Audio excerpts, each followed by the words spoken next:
Saya sangat punya keyakinan setiap orang yang hidup pasti punya masalah. Ini dari zuhur ke asar saja, kurang lebih sudah 2 jam ini. Nggak ada di antara kita yang tidak punya masalah itu. Saya sangat yakin. Tidak ada satupun yang bahkan duduk di sini yang tidak punya masalah. Kayaknya tenang-tenang duduknya itu ya, belum tentu nggak punya masalah itu.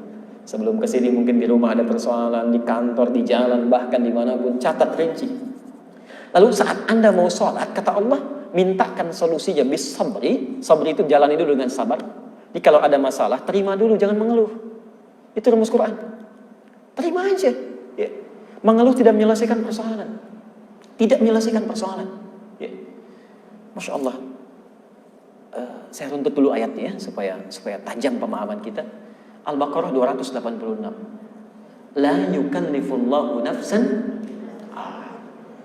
Allah tidak mungkin memberikan tugas, ujian kecuali kita mampu mengatasinya. Jadi kalau kita diberikan ujian, musibah, beban hidup, itu tidak mungkin tidak bisa kita atasi. Terima aja dulu. Ya. Karena sifat adil Allah itu tidak mungkin membebani hamba di luar batas kemampuannya, itu mustahil. Ya. Karena itu kita punya satu konsep yang tidak ditemukan di konsep agama lain. Tidak ada itu. Ya. Orang Jepang hebat-hebatnya, sedisiplin-disiplinnya, kata Profesor Kato, orang Jepang sendiri mengatakan, itu tidak akan memiliki keunggulan yang dimiliki oleh orang Islam. Orang Jepang boleh disiplin, boleh rapi, boleh bersih, tapi tetap ketika punya masalah, bunuh diri juga. Orang Islam punya konsep yang tidak dimiliki di agama manapun. Dia punya keyakinan yang kuat dalam dirinya. Ketika punya persoalan seberat apapun, yakinkan pada dirimu, kamu pasti bisa melewatinya. Anda yang terpilih bukan orang lain, karena Anda yang dipercaya, orang lain gak bisa. Ya. Jadi jangan katakan, ya Allah kenapa saya yang mengalami ini. Jangan katakan itu. Ya. Ketika Anda mengatakan, ya Allah why me, Allah jawab why not, kenapa tidak. Kamu yang bisa. You are the choice, kamu yang bisa. Kamu terpilih karena kamu mampu, yang lain gak bisa. Ya. Hadirkan itu. Tapi indahnya ketika kita menjalani itu, terima dulu. Kata Allah sabar, terima dengan sabar. Karena berkeluh kesah tidak menyelesaikan persoalan. Al-Baqarah 155. Wa basyiris sabirin. Orang yang sabar umumnya akan gembira. Ya, tenang gitu. Insyaallah.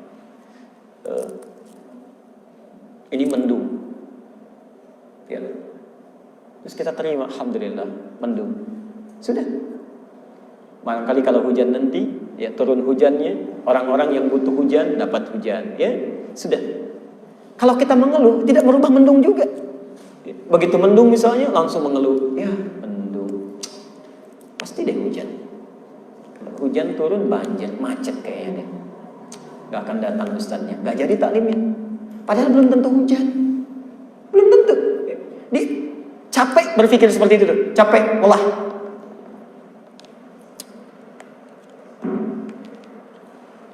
Ini ada wajan, di bawahnya saya panaskan dengan api. Maaf ya. Kemudian disimpan cacing misalnya di sini, di wajan ini. Dipanaskan dengan api bawahnya. Cacingnya kemana? Ya, kalau kita simpan cacing misal di atas wajan, maaf. Kemudian wajannya dipanaskan tuh. Ya. Cacingnya bergerak kemana? Bergerak ya. Dia bergerak kadang ke samping, ke sini ya, dan sebagainya. Kenapa? Tuh, sudah keliru. Bukan panas, bukan. Karena cacing tidak bisa mengeluh. Dia gak berkata, aduh panas, aduh sakit, aduh panas, aduh sakit. Kalau semua banyak aduhnya, kapan bergeraknya? Sifat manusia itu kata Quran itu pandai mengaduh. Ini belum apa-apa sudah ya Allah, sudah aduh ya Allah, coba dulu, sabar dulu, selesaikan. Selesaikan. Kalau sudah seperti itu, nanti Allah tunggu. Kan ada waktunya menghadap Allah. Ya. Diberikan ujian jam 1. Ya, selesaikan dulu dengan ikhtiar. Bukankah Allah berikan ilmu, berikan tenaga, berikan kekuatan. Nanti kalau persoalan itu belum tuntas menghadap sampai ke asar, bawa, sampaikan pada Allah. Wassalah. Dalam sholat kita mintakan solusinya. Cara meminta kita disebut dengan nasta'in. Perintahnya wasta'inu. Ya, permohonannya iyyaka na'budu wa iyyaka nasta'in. Perhatikan jawaban Allah. Hadza baini wa baina abdi. Ini rahasianya. Inilah perjanjian, komitmen antara aku dengan hambaku.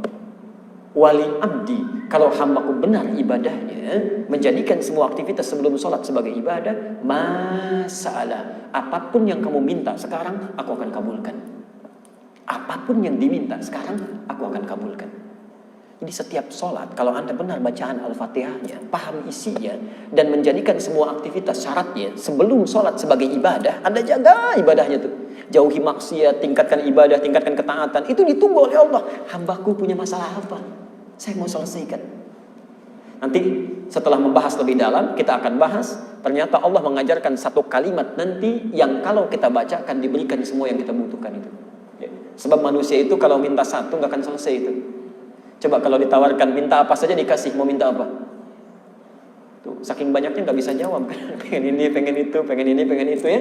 Nanti kita akan pelajari satu kalimat yang kalau dibacakan semua diberikan.